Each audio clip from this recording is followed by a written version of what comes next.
In this lesson, we learn about something called scientific notation. And scientific notation is a way to write really large and really small numbers.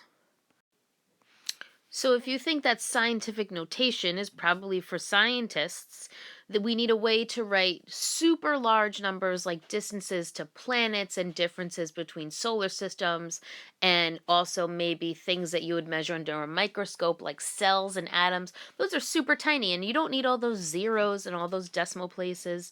And so we have scientific notation to help us write the numbers in a more reasonable way.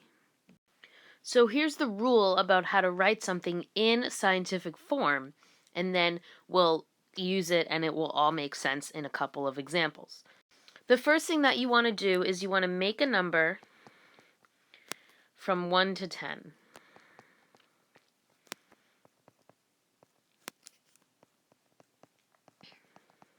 And then you're going to multiply that number by some power of 10 that's going to be raised to an exponent. And the exponent is going to represent the number of places the decimal moved.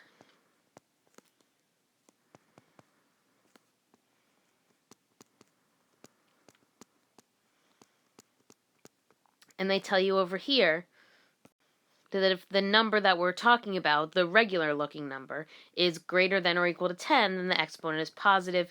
If the number is between 0 and 1, meaning a decimal, then the exponent is negative. We learned in the last lesson that positive exponents move to the right and negative exponents move to the left. So let's use that idea of scientific notation, making a number between 1 and 10, and raising it to a power. So down in this first practice section, we're just going to focus on exponents first. So we've got this number 19,000, which is a very relatable number, but let's practice putting it in scientific notation. In order to make it between 1 and 10, and I want to put a decimal point between the 1 and the 9. Any other spot that I put it is going to make it 190, 19, 1,900. Nothing's going to be between 1 and 10. There will only be one correct spot for the decimal point. So 1.9 is between 1 and 10.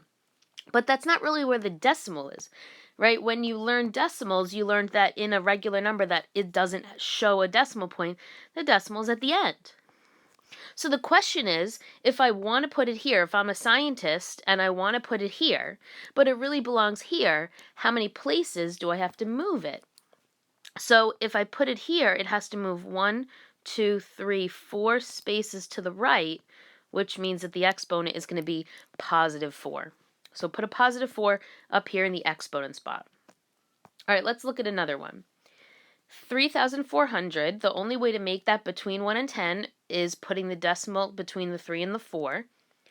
And then I have to figure out, well, the decimal doesn't belong there. It really belongs at the end of the number. So if I want to put it here, it has to go 1, 2, 3 spots to the right. So that would be a 3 exponent. Now we're going to look at ones where they move to the left. So I've got this tiny decimal number, 0.00475. If I want to make it between 1 and 10, they tell me that the decimal would go between the 4 and the 7 because 4.75 is between 1 and 10. But that's not where the decimal really belongs. The decimal really belongs over here. So if I put it between the 4 and the 7, I have to move it 1, 2, 3 spots to the left.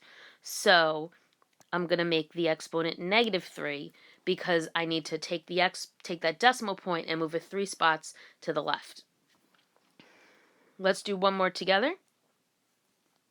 2.37 is where you would put the decimal to make it between 1 and 10, but it doesn't belong there. It belongs 2 spaces over to the left. So that's my exponent, negative 2. Pause the video and try 5, 6, 7, 8 on your own. All right, check your answers, and if you got any wrong and you don't understand, let me know in class. Let's move on to our next section. In this example, we have to do both. We have to put our decimal point in the correct spot to make it between 1 and 10, and then we also have to figure out how many places and in which direction to move the decimal. So I'm going to take this number, 7,300,000, and there's only one correct spot to make it between 1 and 10, and that's going to be between the 7 and the 3. So I'm going to start off with the number 7.3 times 10, and then I just have to figure out what the exponent is of the 10. So how I do that is I say, well, the exponent really belongs at the end, so I'm going to move it over 1, 2, 3, 4, 5, 6 spots, so it has to have a 6 exponent. All right, let's do the next one. The only place to put the decimal in the number 63 billion would be to write 6.3. So I'm going to write 6.3 times 10, and then I have to figure out that exponent. So I'm putting the exponent between the 6 and the 3, but it really belongs at the end. So I'm going to move it 1, 2, 3, 4, 5, 6, 7, 8, 9, 10 spots to the right. Let's do number 11. The only place to put the decimal to make a digit between 1 and 10 would be 5.26. But it really belongs right here in the front. So I'm going to move it this time to the left. 1, 2, 3, 4, 5, 6. So I moved it 6 spots, but it went to the left, so I need to show my reader -6 exponent. And then number 12 is going to be 2.42 times 10. Going to figure out that exponent. Here's where I want to put it. Here's where it should go. So 1, 2, 3, 4, 5, 6 spots to the right. Lots of 6's in my exponents. The next section asks us if we have numbers written in scientific notation, because there's a very specific rule. It has to be a number between 1 and 10, and it has to be a power of 10 that can tell me easily how to move the decimal. So we're going to do all three of these at once and say yes or no to them. So in number 19, is my number between 1 and 10? Yes, 5.9 is between 1 and 10. Does this power of 10 tell me easily how to move the decimal?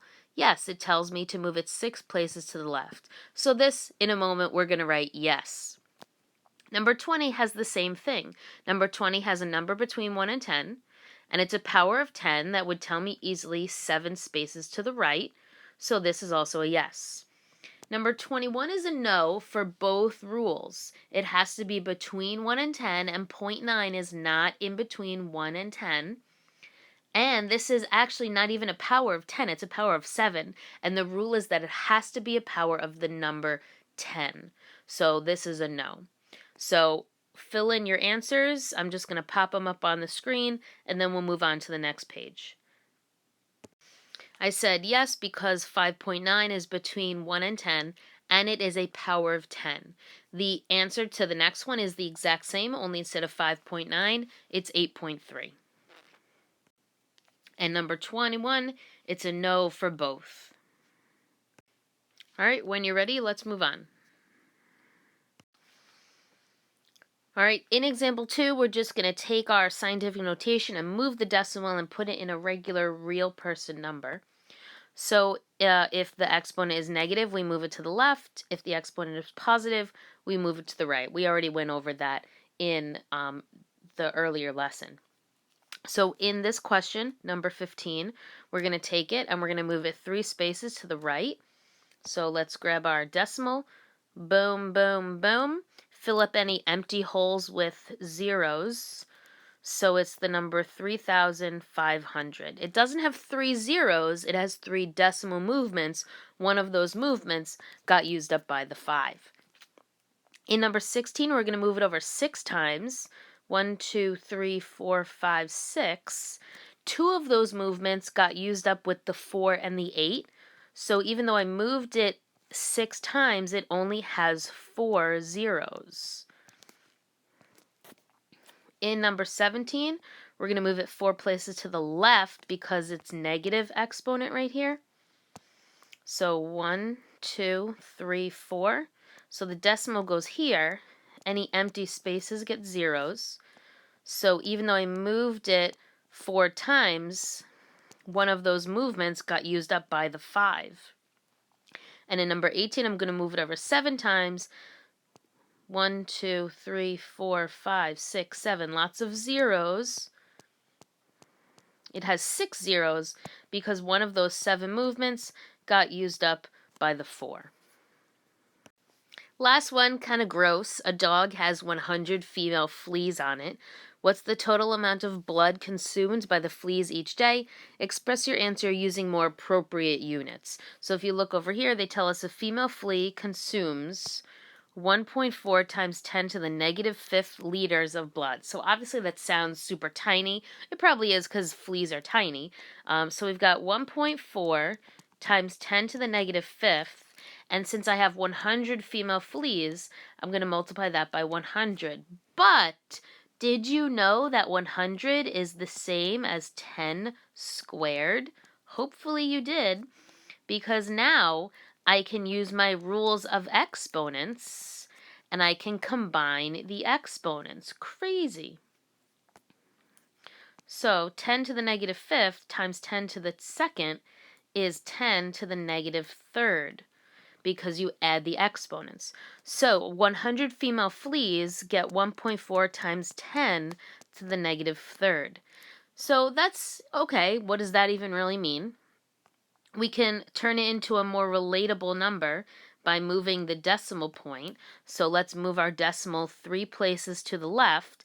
So we get 0.0014 liters of blood, which is still kind of creepy, but I can understand that more than I can understand 1.4 times 10 to the negative third.